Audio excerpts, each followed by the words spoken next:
आपका Delhi police head constable का 10 अक्टूबर का फर्स्ट शिफ्ट का एग्ज़ाम हो गया दोस्तों, जिसका जो है मैं आपको बिल्कुल 100% एक्यूरेट आंसर के साथ जो है इस वीडियो में बताऊंगा। तो देख लेते हैं कि किस प्रकार के जो है आज आपके 10 अक्टूबर के फर्स्ट शिफ्ट के एग्ज़ाम में जो है प्रश्न पूछे गए हैं।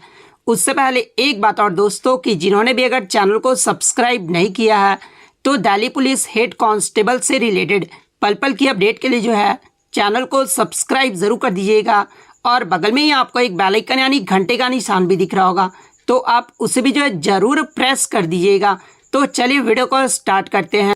तो आज का जो आपका पहला क्वेश्चन आया था कि गयासुद्दीन खिलजी ने जहाज महल का निर्माण ये जो है कहाँ करवाया था। तो देखिए जहाज महल का जो निर्माण है ना, ये गयासुद्दीन खिलजी के द्वारा 1469 ईस्वी में मांडू मध्य प्रदेश में करवाया गया था। तो मांडू मध्य प्रदेश आपका यहाँ पे करेक्ट आंसर होगा, जिसे वह जनान खाना के रूप में भी जो है इस्तेमाल करता था। बात कर ले गयासुद्दीन खिलजी के बारे में, तो देखिए गयासुद्दीन खिलजी वंश का जो है ये द्वितीय सुल्तान था, जिसका शासनकाल जो है 1439 ईस्वी से लेकर 1509 ईस्वी तक रहा था और इसके द्वारा ही जो है शेख की मज़ार की पहली इमारत का जो निर्माण है वो करवाया गया था। तो ये फैक्ट भी आपको ध्यान में रखना है।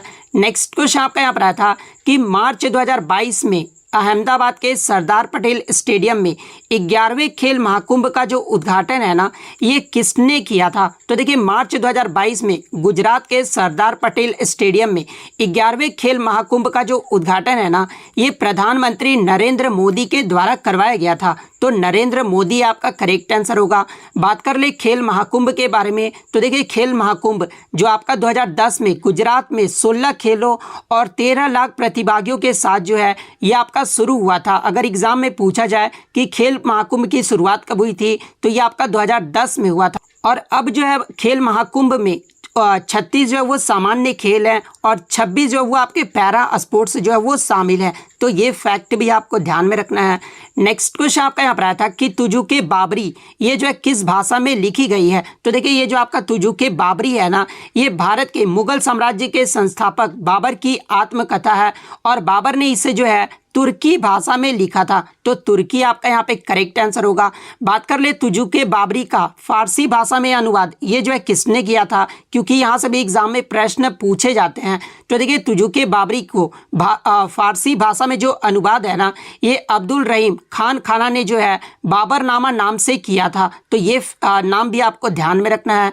नेक्स्ट क्वेश्चन आपका यहाँ पर आया था कि कल्याणी अम्मा ये जो है किस शास्त्रीय नृत्य से संबंधित है। तो देखिए कल्याणी अम्बा का जो संबंध है ना, ये मोहिनी अट्टम से है। तो मोहिनी अट्टम आपका करेक्ट आंसर होगा। बात कर ले मोहिनी अट्टम ये जो है किस राज्य का शास्त्रीय नृत्य है। तो देखिए मोहिनी अट्टम जो है ये केरल का एक शास्त्रीय नृत्य है। इसके अलावा VN मेनन, कल्याणी अम्मा, सुनंदा नायर, कलामंडलम क्षेमवती, माधुरी अम्मा और जयप्रभा मेनन, इन सभी का जो संबंध है ना, ये मोहिनी अट्टम से है। तो ये फैक्ट भी आपको ध्यान में रखना है। नेक्स्ट क्वेश्चन आपका यहाँ पर आया था कि who is the present chairman of NHRC यानी नेशनल ह्यूमन राइट्स कमीशन के जो है वर्तमान में चेयरमैन कौन है, यानी राष्ट्रीय मानव अधिकार आयोग के जो है वर्तमान अध्यक्ष कौन है। तो देखिए वर्तमान में NHRC के जो अध्यक्ष है ना, ये न्यायमूर्ति अरुण कुमार मिश्रा हैं। तो अरुण कुमार मिश्रा आपका करेक्ट आंसर होगा। बात कर ले NHRC यानी राष्ट्रीय मानवाधिकार आयोग की स्थापना ये जो है कब की गई थी। तो 12 अक्टूबर 1993 को हुआ था। राष्ट्रीय मानवाधिकार आयोग ये जो है किसके क्षेत्राधिकार में आता है। तो ये भारत सरकार के क्षेत्राधिकार में आता है। राष्ट्रीय मानवाधिकार आयोग का मुख्यालय कहाँ पर है। तो ये आपका नई दिल्ली में स्थित है। तो ये फैक्ट भी आपको ध्यान में रखना है। नेक्स्ट क्वेश्चन आपका यहाँ पर आया था कि योजना अवकाश यानी प्लान हॉलीडे ये जो है किस पंचवर्षीय योजना के बाद जो है इसे घोषित किया गया था। तो देखिए प्लान हॉलीडे से तात्पर्य है उस त्रिवर्षीय योजना से है जो तीसरी पंचवर्षीय योजना जिसका कार्यकाल 1961 से लेकर 1966 तक रहा था और ये जो आपका तीसरी पंचवर्षीय योजना के बाद जो है ये लागू किया गया था। और इस योजना के दौरान जो है नई कृषि नीति के अंतर्गत उच्च उत्पादन क्षमता वाले बीजों वितरण, विस्तृत पैमाने पर उर्वरकों के प्रयोग, सिंचाई क्षमता का विस्तार, मृदा संरक्षण पर विशेष रूप से जो है बल देने की रणनीति जो है वो अपनाई गई थी ताकि इनमें से होने वाले कम हत्यापतन के संकट को जो है टाला जा सके, तो तीसरी पंचवर्षीय योजना आपका करेक्ट आंसर होगा।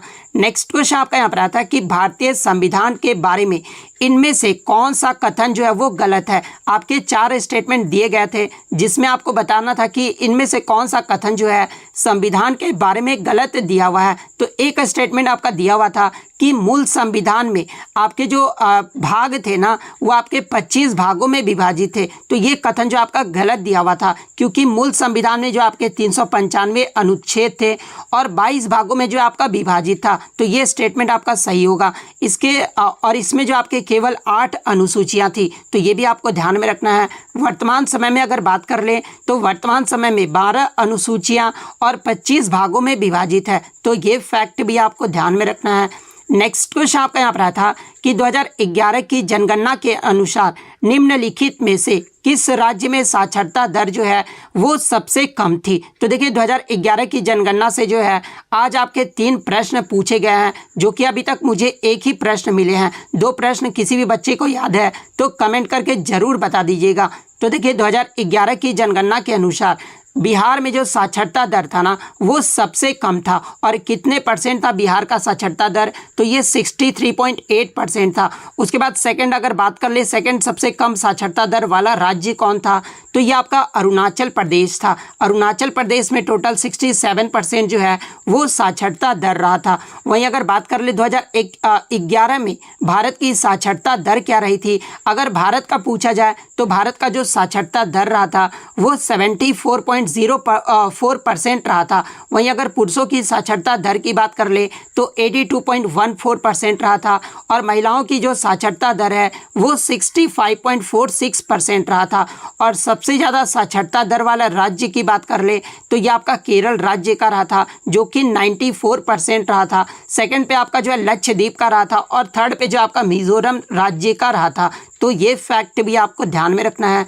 नेक्स्ट क्वेश्चन आपका यहाँ पर आया था कि देव दीपावली ये जो पर्व कब मनाया जाता है, या फिर क्वेश्चन ये पूछा गया था कि देव दीपावली जो पर्व है ना ये कौन से स्थान के लिए प्रसिद्ध है। तो देखिए मैं आपको बता दूं कि देव दीपावली पर्व दिवाली के 15 दिन बाद मनाया जाता है और ये जो आपका कार्तिक पूर्णिमा का त्यौहार है जो कि वाराणसी उत्तर प्रदेश में मनाया जाता है। तो स्थान में अगर पूछा गया था तो वाराणसी आपका करेक्ट आंसर होगा। नेक्स्ट क्वेश्चन आपका यहाँ पर आया था कि मोजिला फायरफॉक्स ये जो है कब बना था, यानी कब जो है ये फॉर्म हुआ था। तो देखिए मोजिला फायरफॉक्स की बात कर ले तो ये आपका जो है 2002 में जो है इसे बनाया गया था। तो 2002 आपका यहाँ पे करेक्ट आंसर होगा। और किसके द्वारा बनाया गया था, तो देखिए मोजिला समुदाय के सदस्य द्वारा, जिसका कोड नेम क्या था, तो फिनिक्स था। फिनिक्स के तहत जो है ये मोजिला फायरफॉक्स को जो है बनाया गया था। तो ये फैक्ट भी आपको ध्यान में रखना है। और ये जो आपका मोजिला फायरफॉक्स है ना एक वेब ब्राउज़र है, तो ये भी आपको ध्यान में रखना है। नेक्स्ट क्वेश्चन आपका यहाँ पर आया था कि कांग्रेस का प्रथम अधिवेशन जो कि 1885 में हुआ था, इसकी जो अध्यक्षता है ना ये किसने की थी। तो देखिए कांग्रेस के प्रथम अधिवेशन की बात कर ले तो देखिए भारतीय राष्ट्रीय कांग्रेस की जो स्थापना है ना ये 72 प्रतिनिधियों की उपस्थिति में 28 दिसंबर 1885 को बम्बई के गोकुलदास तेजपाल संस्कृत विश्वविद्यालय में जो है इसकी स्थापना की गई। और इसके जो संस्थापक महासचिव यानी जो जनरल सेक्रेटरी थे वो A.O. ह्यूम थे, जिन्होंने कलकत्ते के व्योमेश चंद्र बनर्जी को जो है पहले अधिवेशन के अध्यक्ष के रूप में जो है वो नियुक्त किया था। तो व्योमेश चंद्र बनर्जी आपका करेक्ट आंसर होगा। वहीं अगर इसके संस्थापक के बारे में पूछा जाए तो देखिए भारतीय राष्ट्रीय कांग्रेस की जो संस्थापक थे ना ये आपके A.O. ह्यूम थे। और भारतीय राष्ट्रीय कांग्रेस की स्थापना कब हुई थी, तो ये 28 दिसंबर 1885 को हुआ था। बात कर ले दूसरे अधिवेशन की अध्यक्षता ये जो किसने की थी, तो देखिए दूसरे अधिवेशन की जो अध्यक्षता है ना ये आपका कलकत्ता में हुआ था, जो कि 1886 में हुआ था। और इसकी जो अध्यक्षता ये दादा भाई नौरोजी के द्वारा किया गया था। वहीं अगर तीसरे अधिवेशन की बात कर ले तो ये 1887 में मद्रास में, जो कि वर्तमान में इसका चेन्नई नाम है, और इसकी जो अध्यक्षता है ये बदरुद्दीन तयाबत के द्वारा किया गया था। तो ये फैक्ट भी आपको ध्यान में रखना है। नेक्स्ट क्वेश्चन आपका यहाँ पर आया था कि for separating the mail address, यानी जो आपको मेल एड्रेस को सेपरेट करने के लिए जो है किसका प्रयोग किया जाता है, तो ये जो आपका सिंबल पूछा गया था तो @ का जो है प्रयोग किया जाता है। तो @ आपका यहाँ पे करेक्ट आंसर होगा। नेक्स्ट क्वेश्चन आपका यहाँ पर आया था कि निम्नलिखित में से कौन जो है वर्ड प्रोसेसिंग सॉफ्टवेयर नहीं है, जहाँ पे ऑप्शन में आपका MS वर्ड, नोटपैड, वर्डपैड और वर्डप्रेस दिया हुआ था। तो देखिए ये जो आपका वर्डप्रेस है ना, एक स्वतंत्र और open source content management system है, ना कि वर्ड प्रोसेसिंग सॉफ्टवेयर है। और ये जो आपका PHP और MySQL पर जो है ये आपका आधारित रहता है। तो वर्डप्रेस आपका यहाँ पे करेक्ट आंसर होगा। नेक्स्ट क्वेश्चन आपका यहाँ पर आया था कि MS एक्सेल में स्टेटस बार को शो तथा हाइड किससे करते हैं। तो देखिए MS एक्सेल में स्टेटस बार को शो तथा हाइड जो है ये Ctrl+Shift+F1 से किया जाता है। तो ये आपका यहाँ पे करेक्ट आंसर होगा। नेक्स्ट क्वेश्चन आपका यहाँ पर आता है कि what is a person who has a problem in reading called, यानी जिसको रीडिंग करने में प्रॉब्लम होता है, जिस व्यक्ति को रीडिंग करने में प्रॉब्लम होता है उसे जो है क्या कहते हैं। तो उसे जो है आपका डायस्लेक्सिया कहा जाता है। तो डिसलेक्सिया आपका यहाँ पे करेक्ट आंसर होगा। और ये जो आपका इंग्लिश में वर्ड सब्स्टिट्यूशन से जो आपके प्रश्न पूछे गए थे। नेक्स्ट क्वेश्चन आपका यहाँ पर आता है कि SMTP का जो है कंप्यूटर में फुल फॉर्म पूछा गया था। तो देखिए SMTP का जो फुल फॉर्म होता है ना, ये सिंपल मेल ट्रांसफर प्रोटोकॉल होता है। तो सिंपल मेल ट्रांसफर प्रोटोकॉल आपका करेक्ट आंसर होगा। बात कर ले अन्य कंप्यूटर के फुल फॉर्म के बारे में, जहां से आगे के शिफ्ट में आपसे पूछे जा सकते हैं, जैसे कि UPS का फुल फॉर्म क्या होता है, तो अनइंटरप्टेबल पावर सप्लाई होता है। सारा का फुल फॉर्म अगर पूछा जाए तो सीरियल एडवांस टेक्नोलॉजी अटैचमेंट होता है। SMPS का फुल फॉर्म अगर पूछा जाए तो स्विच्ड मोड पावर सप्लाई होता है। URL का पूछा जाए तो यूनिफॉर्म रिसोर्स लोकेटर होता है। DVD का आपका डिजिटल वर्सेटाइल डिस्क होता है। CRT का आपका कैथोड रे ट्यूब होता है। SAP की बात कर ले तो सिस्टम एप्लीकेशन एंड प्रोडक्ट्स होता है।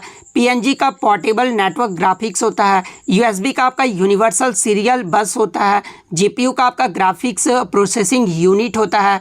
और VPN का आपका वर्चुअल प्राइवेट नेटवर्क होता है। तो ये फैक्ट भी आपको ध्यान में रखना है। इसके अलावा मैं आपको बता दूं कि इंग्लिश में आपके जो सिनोनिम से और एंटोनिम से मिलाकर 7 से 8 प्रश्न पूछे गए थे। सिनोनिम की बात कर ले तो वैग्रेंट, डिलीजेंट और एक्रियू का जो आपका सिनोनिम पूछा गया था। इसके अलावा वन वर्ड सब्स्टिट्यूशन से भी जो आपके प्रश्न पूछे गए थे। इंग्लिश में आपका क्लोज टेस्ट से आपके प्रश्न पूछे गए थे।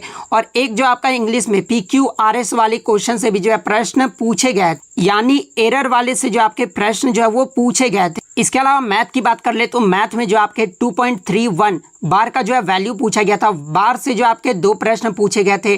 2.31 से लेकर जो आपका एक 3.31 इस तरह का वैल्यू दे दिया गया था। और पूछा गया था कि इसमें जो है कितना डिफरेंस है, ये भी आपका एक बार से प्रश्न पूछा गया था। एक प्रश्न जो आपका एक मुझे प्लाज्मा स्टेट ऑफ मैटर से प्रश्न पूछा गया था। एग्जैक्ट क्या प्रश्न था ये जो आप कमेंट करके जरूर बता दीजिएगा। इसके अलावा एक बच्चे ने कमेंट करके जो है सारा बताया था कि 10 अक्टूबर में जो है किस किस से जो है आपके प्रश्न पूछे जा रहे हैं। जैसे कि 2010 के MS एक्सेल से जो है आपके लगभग 7 से 8 प्रश्न जो है कंप्यूटर के 10 प्रश्नों में से 7 से 8 प्रश्न जो है आपके MS एक्सेल से जो है वो पूछे गए हैं। और इस प्रकार से आप देख सकते हैं कि मैथ और रीजनिंग के भी जो है किस प्रकार से जो है प्रश्न पूछे जा रहे हैं। आप ये सारा डाटा देख सकते हैं। तो इतने क्वेश्चन जो है आज मुझे बच्चों के द्वारा मिले हैं, जो कि 100% रियल और ऑथेंटिक है। तो अगर वीडियो अच्छी लगी हो तो वीडियो को जो है लाइक ज़रूर कर दीजिएगा। चैनल पर नए हैं तो चैनल को सब्सक्राइब ज़रूर कर दीजिएगा। और यदि आपको इसका PDF चाहिए तो मैं टेलीग्राम का जो लिंक है आपको डिस्क्रिप्शन में प्रोवाइड कर दूंगा। आप वहां से ईजिली इसका PDF ले सकते हैं। और जिस भी शिफ्ट में आपका एग्जाम हो तो आप टेलीग्राम पे जो है क्वेश्चन